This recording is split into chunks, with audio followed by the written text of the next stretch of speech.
Good morning बच्चों।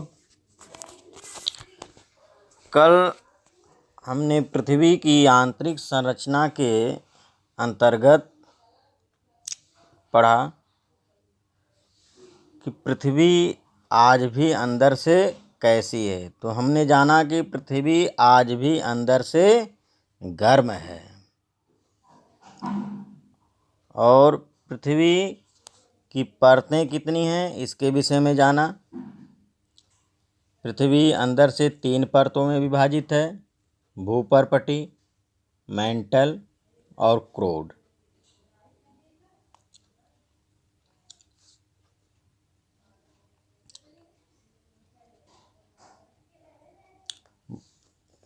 आज हम सैल के विषय में पढ़ेंगे। रॉक्स, सैल या चट्टान खनिजों के मिश्रण से बना पदार्थ है। सैल या चट्टान क्या है? खनिजों के मिश्रण से बना हुआ एक पदार्थ है।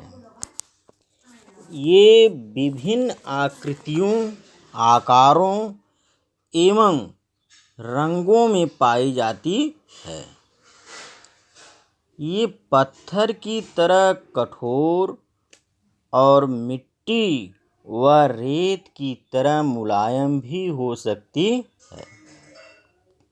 आपने देखा होगा कि घर पर आपकी माँ जिस सिलबट्टे का प्रयोग मसाला पीसने के लिए करती हैं वह पत्थर का होता है।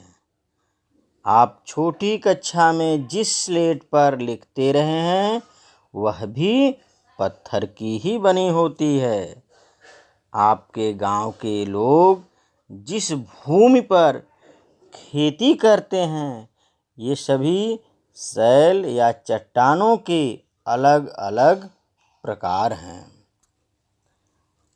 आइए जानें कि सैल या चट्टानें कैसे बनती हैं।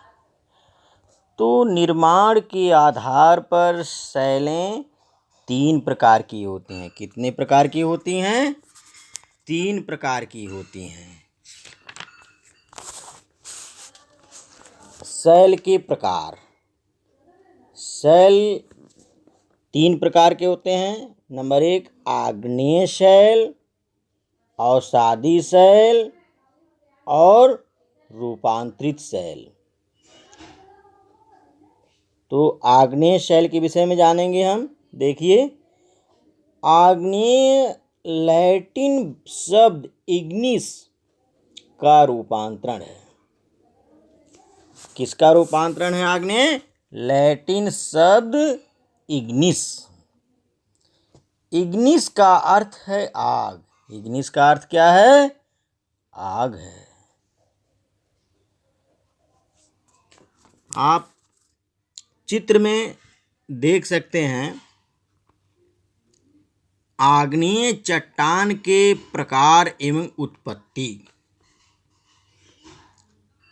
आप देखिए, सबसे नीचे मैग्मा है जो ऊपर निकल रहा है। क्या निकल रहा है? लावा, बहाव, जिसे बेसाल्ट कहते हैं।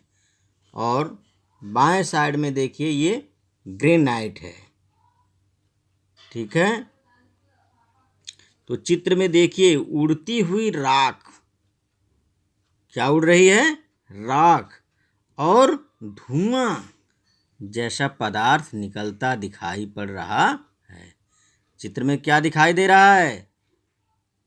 उड़ती हुई राख और धुआं जैसा पदार्थ निकलता हुआ दिखाई दे रहा है।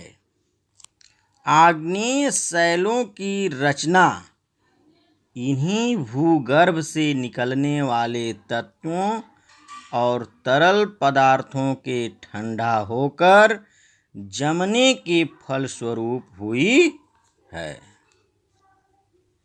ये तरल पदार्थ पृथ्वी के आंतरिक भागों में गर्म एवं पिघले हुए रूप में रहते हैं। ये तरल पदार्थ पृथ्वी के अंदर किस रूप में रहते हैं? गर्म एवं पिघले हुए रूप में रहते हैं। इसे मैग्मा कहते हैं। क्या कहते हैं? मैग्मा। जब यह मैग्मा पृथ्वी के धरातल पर पहुंचता है तो लावा कहलाता है। ग्रेनाइट, बेसाल्ट, गैब्रो और डायोराइट आग्नेय शैल के प्रमुख उदाहरण हैं। पृथ्वी की भूपर्पटी का 2/3 भाग, पृथ्वी की भूपर्पटी का 2/3 भाग आग्नेय शैलों से बना है। आग्नेय चट्टानों को प्राथमिक चट्टानें भी कहते हैं, क्योंकि इन्हीं चट्टानों से अन्य चट्टानों का भी निर्माण होता है। आइए जाने इनकी प्रमुख विशेषताएं। क्या हैं इनकी प्रमुख विशेषताएं? देखिए, आग्नेय शैल कठोर होती है, अतः इसका अपरदन कम होता है। ये शैल रवेदार और दानेदार होती है। इन शैलों में परत नहीं पाई जाती है। आग्नेय शैल में जीवाश्म नहीं पाए जाते हैं। आग्नेय शैल का संबंध प्रायः ज्वालामुखी क्रिया से होता है। आग्नेय शैलों में सोना, चांदी, लोहा, अभ्रक आदि खनिज पदार्थ मिलते हैं। पीले वाले भाग में आप देखिए, भारत का दक्षिण का पठार अधिकतर आग्नेय शैलों से ही बना है। भारत का दक्षिण का पठार अधिकतर आग्नेय शैलों से ही बना है। दूसरा देखिए, परतदार या औषधि शैल। आपने बरसात में बहते पानी को देखा होगा। जब भी बरसात होती है तो बहते हुए पानी को आप लोग देखते हैं। पानी के साथ कंकड़, मिट्टी, पेड़ पौधों की पत्तियां तेजी से बहती दिखाई पड़ती हैं। जब पानी का बहना बंद हो जाता है तो नालियों, सड़क के किनारे तथा गड्ढों में कंकड़, मिट्टी, पेड़ पौधों की पत्तियां, घास आदि जमीन में जमा हुए दिखाई देते हैं। इस प्रकार परतदार शैलों का निर्माण अवसादों या मलबा जमा होने के कारण होता है। शैलों के छोटे छोटे कणों को पवन, बहता पानी या हिमानियाँ अपने साथ उठा या बहाकर ले जाते हैं और उन्हें समुद्र के तल या भूभाग पर परतों में जमा करते हैं। इन जमी परतों की मोटाई हजारों मीटर होती है। जैसा कि आप चित्र में देख सकते हैं, आपको कई परतें दिखाई दे रही हैं। धरातल के 3/4 भाग में परतदार शैल पाई जाती हैं। लोयस का जमाव वायु निर्मित परतदार चट्टान का सबसे प्रमुख उदाहरण है। हिमालय पर्वत, जो भारत का पहरेदार कहलाता है, इसमें परतदार चट्टानें पाई जाती हैं। बलुआ पत्थर, स्लेट, चूने का पत्थर, कोयला, खड़िया मिट्टी आदि चट्टानें परतदार चट्टान के उदाहरण हैं।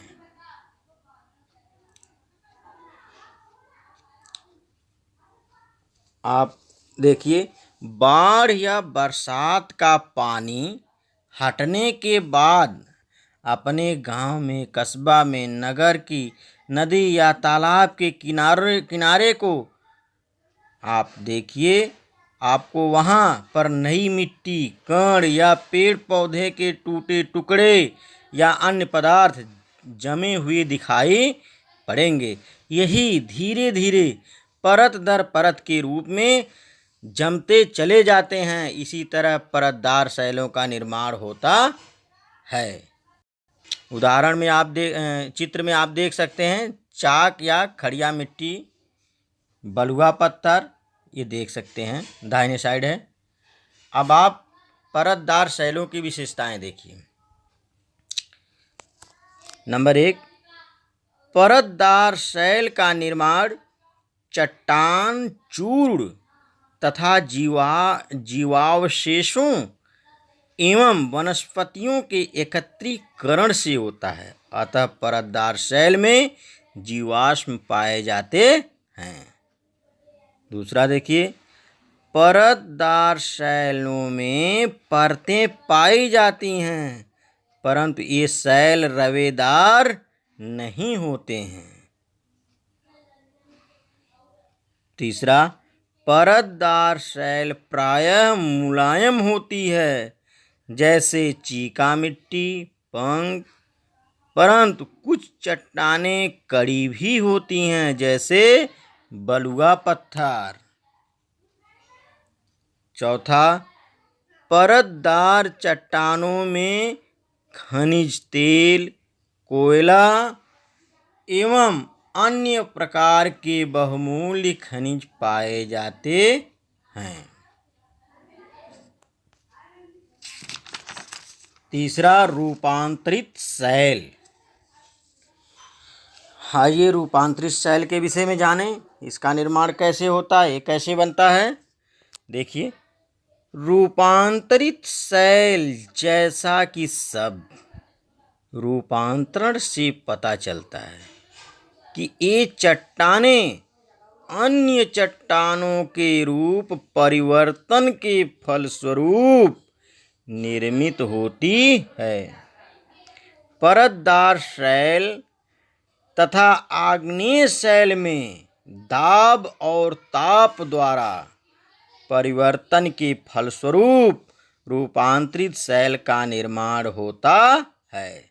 रूपांतरित शैल का निर्माण कैसे होता है? परतदार शैल तथा आग्नेय शैल में दाब व ताप द्वारा परिवर्तन के फलस्वरूप रूपांतरित शैल का निर्माण होता है। रूपांतरण की क्रिया के दौरान चट्टान का संगठन तथा रूप रंग बदल जाता है, परंतु चट्टान में किसी प्रकार का विघटन या वियोजन नहीं होता है। उदाहरण के लिए देखिए, जैसे कच्ची मिट्टी से ईंट बनाना, कच्ची मिट्टी से ईंट बनाना या रूपांतरित शैल का उदाहरण है। आप चित्र में देखिए, ये ताजमहल है, सफ़ेद संगमरमर से बना हुआ है, आगरा में स्थित है। अब देखिए, मूल चट्टान और रूपांतरित चट्टान। पहला है मूल चट्टान है ग्रेनाइट,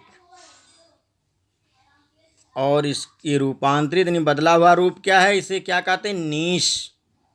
दूसरा है बालुका पत्थर, इसका रूपांतरित चट्टान क्या होता है, क्वार्टजाइट। तीसरा है चूना पत्थर, इसका रूपांतरित चट्टान क्या होता है, संगमरमर। और चौथा कोयला, ये रूपांतरित चट्टान जब होता है तो क्या होता है, ग्रेफाइट और हीरा। आप ये भी जानते हैं कि विश्व के 7 आश्चर्यों में से एक आगरा का ताजमहल सफ़ेद संगमरमर का बना है।